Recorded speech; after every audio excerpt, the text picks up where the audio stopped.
Hey solopreneurs, welcome back to Nocode, where we unlock the secrets to success for one-person armies in the business world. We're teaching you how to start your own one-person business with no code right from the comfort of your home. Today, I have an exciting topic that many of you have been asking me about, and that's how to build your own app without coding. We're going to do a run through. How you too can build your own app without coding. Yes, you had it right. No coding skill is required. Stick around because by the end of this video, you will have the tools and knowledge to kickstart your app development journey right away. And I'm also going to be offering you a present at the end of this video. Before we begin, make sure you hit that subscribe button and ring the notification bell so you never miss out on valuable insights for your solopreneur journey. All right, let's get started with learning how to build mobile application without code. I'll see you then. Hey solopreneur, welcome to your favorite channel on YouTube, the Nocode channel, where we unlock the secret success for one-person armies in the business world. Today we have an exciting topic that many of you have been asking me about, and that's how to build your own app without coding. Yeah, I've been building this for the past 9 years, and today I want to show you some of the things I do in order to build my own personal application without coding. Yes, you had it right. No single coding skills required. You don't really have to have any skill at all. Just be able to listen and do what I ask you to do, and you'll be able to do this. All you have to do is stick around because by the end of this video, you will have the tools and knowledge to kickstart your app development journey. Yeah, before we dive in, make sure to hit that subscribe button and ring the notification bell so you never ever miss out on valuable insights for your solopreneur journey. All right, with that said, let's get started. Building a mobile application can be really daunting, especially if you are not a coder. You've never written a single line of code before. You've never worked in tech before. You really don't understand how all these things work. So it can be really daunting for you to just wake up and say, hey, I'm going to launch my own mobile or web application products. But you know, there are new tools. There are amazing tools. But you don't really have to fear. There are amazing tools out there that can help you bring your app idea to life.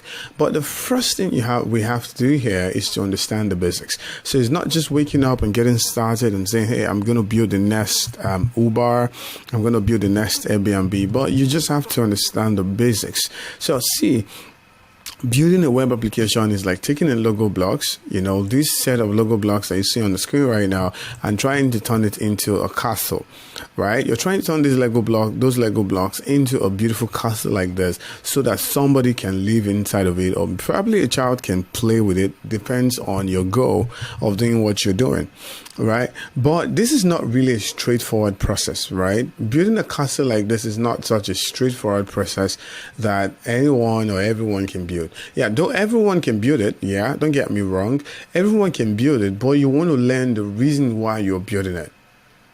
Right, such a person who's building this castle might say, hey, I'm building it for my daughter, and I know why I'm building it for my daughter, probably because I want to have fun with my daughter. Same thing too. Because you want to build something for your customers, you really have to understand why you want to build that stuff, right? And that why starts from, what problem am I solving? I'm telling you, I can't really overemphasize the importance of the answer to this question. What problem am I really solving? If you're not solving a problem, then you can be rest assured that either you're never going to launch the product, or you're going to launch it and it's never going to make any cash in the market. Why? Because you're not solving any problem. So don't just wake up one day and say, I want to build Uber. No. Uber for what? Uber for what? What's the purpose? Why are you really building it? You know, why are you really building it? Why do you want to build such a mobile application? For example, this morning I was reading about some, applications to build in the telemedicine sector. And one of the applications there was, hey, I want to create something that will enable people to find free bed space in hospitals. You see, that's a problem. I'm creating an app, and what my app is going to do is to enable me to enable patients or intending patients to find free beds in hospital. Why? Because if people don't find beds in hospital around them, they could actually go to multiple hospitals and still not see bed space, and their sibling or their family member might die as a result of not finding bed space quickly. You see, that's a problem you're trying to solve, right? So first, you have to understand the problem, and number two, you have to understand who you're solving this problem for.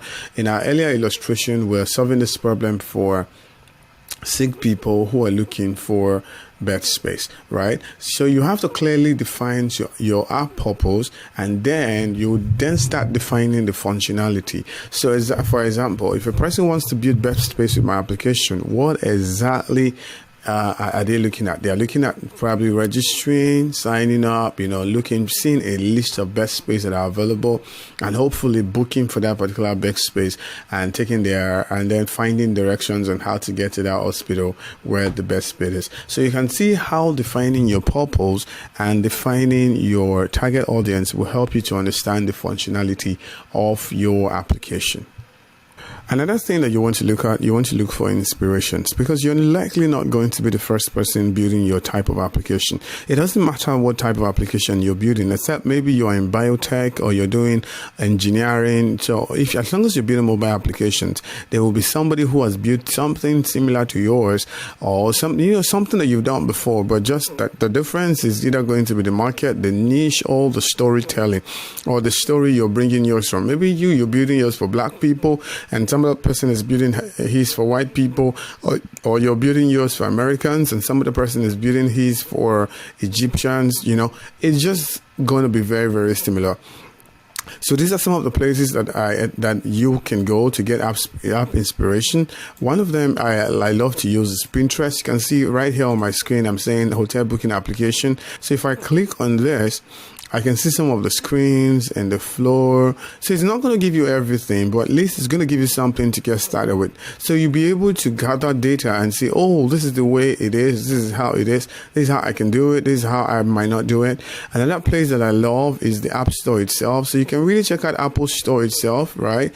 You can check out Apple Store itself to see exactly what people are building on the App Store, right? Check it out, see what people are building on the App Store. Search for apps that looks like yours. Maybe you're building a hotel maybe you're building a hotel booking application. So what you want to do, you just type book a hotel on the App Store, and you'll be able to figure it and see apps that are similar to yours. Download those apps to your phone, see what exactly they do, see what's missing, and see what you might add if you're the owner of that application, and go build yours. So we also have this, we also have the Google Play Store. Is a place where I love to go find app inspiration. So you can always come here, search for App Stew, and you'll be able to inspire yourself to build yours. Lastly, there's Behance. So Behance is a cool place where you can go find app inspiration. For example, I'm going to look for app login. So say, for example, I know exactly what I'm going to build, and I know I'm going to need a login part of my application. So I can come here and figure out, how should a login page look like? Why? Because I'm a no-coder, so I don't want to waste my time trying to do stuff, reinvent the wheel, but I'm just going to use things that other persons have created before that are pretty unique, that are cool. I'm going to use some of this stuff that other persons have done before and use it to create my own personal UI. So you can see, you can browse from thousands and thousands and thousands of UI. You can see something like this. It's super cool. So you just go check it out and see the kind of inspiration you can draw from here. So the purpose also of doing this is that you're researching. You're researching because you want to figure out a few things. One thing that you want to figure out is what exactly is going to make your app unique. What's going to make my app unique? If I check out all these apps on Play Store, on Pinterest, on Behance, what exactly is going to make my app unique? That's what you're looking for. How can I stand out? I'm getting insight because I want to know, how can I stand out? What kind of story are these other apps put in the marketplace? How can I stand out? How can I be unique in my application? So once you're done with that, the next is to choose a no-code platform that you can use. For me, I love these three basic no-code platform. I like to use Flutterflow, I like to use Glide application, and I love to use Adalo. Flutterflow for me, it's like the chief of them all, because you can use it to build hybrid applications. You can use Flutterflow to build both web and mobile application, but you can use Adalo too, but I just prefer Flutterflow because of the flexibility that it gives me to create whatever I want. So Flutterflow is a very cool tool. You can go check it out. You can check out my channel. You'll see a video that covers end-to-end how to build mobile applications using Flutterflow. It's super cool, and you can run through it within a few hours, and you should be able to build your own mobile applications with Flutterflow. So another application that I love, another app builder I love, it's Glide. Glide is super cool, especially if you're thinking of building internal tools. If you're building anything that should live on spreadsheet, but you want to give it a very beautiful, fine interface, then you can use Glide. You can use Glide to build company management tool. You can use Glide to build things for shopping, e-commerce, event management, customer portal, employee portal. Anything that has to do with a portal, that has to do with your dashboard, you can use Glide to build it, and it can become a SaaS, software as a service, where users get to pay you monthly to use your application. Glide is super cool, very intuitive. You can check out my channel also, and you'll see some videos on how to use Glide. Adalo, this was one of the first no-code tool I dived into personally. It's really cool, very intuitive. So Adalo itself has evolved over and over again. You can see Adalo now has the 2.0. It's evolved, and they're trying to make sure that every person can actually build their own application themselves. So they have a lot of custom templates. They have a lot of custom UI, and it's really cool. And it works very well with ChatGPT also. So you can you can actually dive into this. So among all of this, Adalo is the simplest to get started with. Yeah, Adalo is the simplest to get started with, followed by Glide app, and then we have Flutterflow. Flutterflow has a bit of, technicalities to it. You have to learn a bit of a UI you have to be a bit UI savvy to be able to create stuff with Flutterflow. But for Glide comes with its own UI template, so you don't really have to reinvent the wheel. You just need to change the colors, and you can find colors from several places on the internet. Adalo, if you're looking forward to just, hey, I want to get started with the speed of light, then Adalo is a very good choice for you. They have their own pros and cons. They include speed, scalability, which we're going to discuss in other videos, but you should check this out. They are super, super cool. Another thing that you can do is that you can also combine tools. So if you think that Flutterflow is too much for you, Glide is a long throw, and Adalo, you're not really going to use Adalo right now, you can actually combine very, very basic tool on the internet to build your own SaaS application, or to build your own web application. For example, you can combine a tool as cool as Notion. So Notion itself is a very cool tool. You can use Notion to build a lot of things for yourself, right? You can use Notion to build a lot of things for yourself.